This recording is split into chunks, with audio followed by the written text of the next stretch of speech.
So I feel compelled to make this video after seeing the suggestion on a lot of places online about running malware to test it and see what it does. This does look like the normal Windows operating system, but is in fact running in something called Windows Sandbox.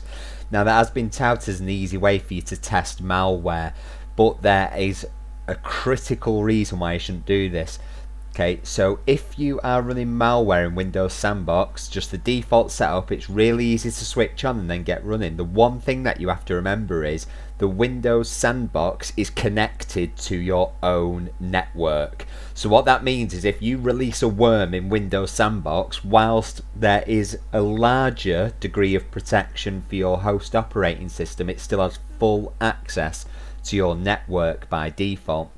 We can tell this by simply opening an internet tab, and we can go to Google, and it's ironically showing us a Bing search page, but we can see from here that there is clearly an internet connection because it is working. So this is connected to your network, so releasing any kind of malware into here at the moment will, particularly if it's a worm, will particularly mean that it can access the other device on your network and ultimately then get back that way to your host machine. The second reason is precisely because we have that network access. If it is communicating out, or it is malware designed to attack another system, it will be able to do this because we can, for example, reach any website. So if I type in Microsoft, I can actually visit the Microsoft website. So the same reason that the sandbox can access the website means that any malware that's trying to communicate out absolutely can do this. So a much safer and a much better way, particularly for those without any kind of training in the area, is to use a service called AnyRun, which essentially does let you sign up for free for non-commercial usage, and it allows you to test malware and see malware that other people have tested. So when you click on Let's Hunt, you will be taken to a page where you can sign up to an interactive sandbox. So it's not just watching attacks happen, you can test and see how a system responds to it, but it is isolated on their systems. There's not going to be any problems with that.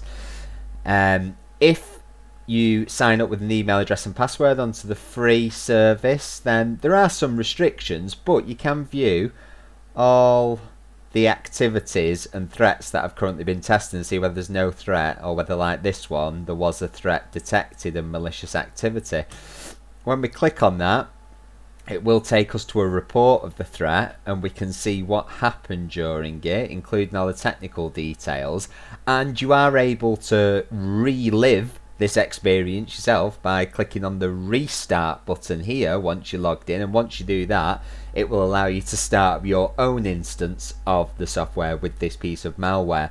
But please, please, please, please, please do not use Windows Sandbox for testing malware. Not only is it risk to you, if it does end up causing damage to other systems, obviously there are the implications then.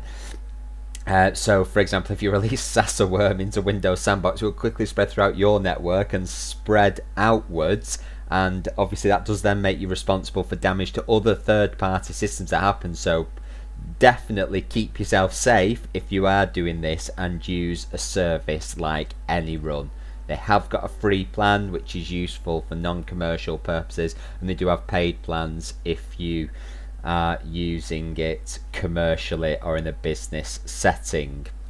Hope that helps. Hope you have a wonderful Sunday, and I will see you soon.